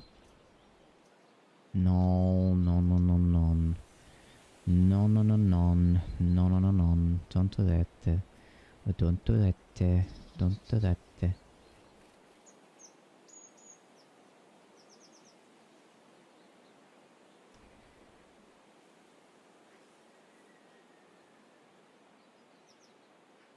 The fuck? Oh no.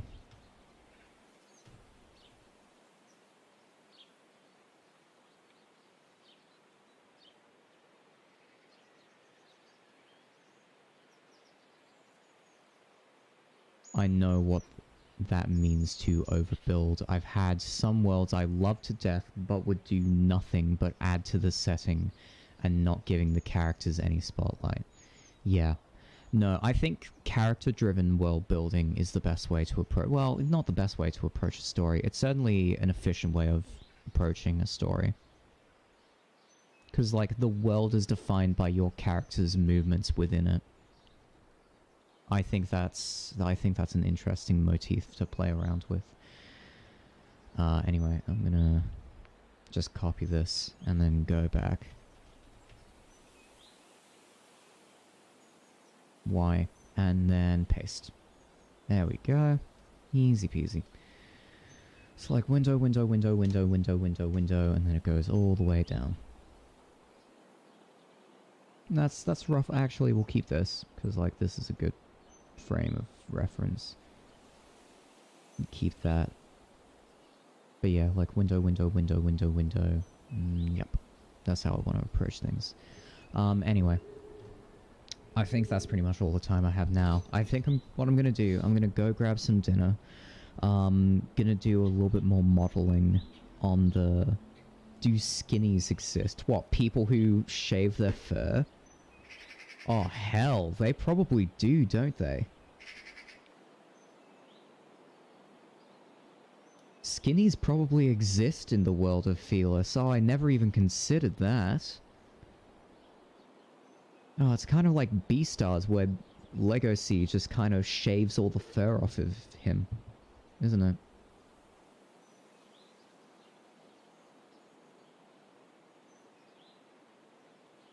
Alright, you got me there, Vucky. Congrats. Congrats. Skinnies probably do exist.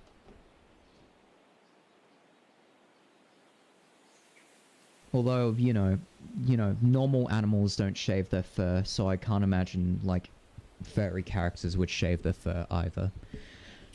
As, like, a general thing that's done. But, you know, some long-haired animals might be forced to shave down their fur if they're working in the culinary arts. Who knows? Short fur might be more desirable for cooks. Yeah. Anyway, I think that's about it. I think that's about all I want to do this afternoon. What I need to get better at is just focusing more on the drawing and less on the rants. Because goodness gracious, is it fun to rant, but it is bad for my productivity. Ugh, yeah. Oh, you mean reverse polarity furries? Well, see, the thing is, like,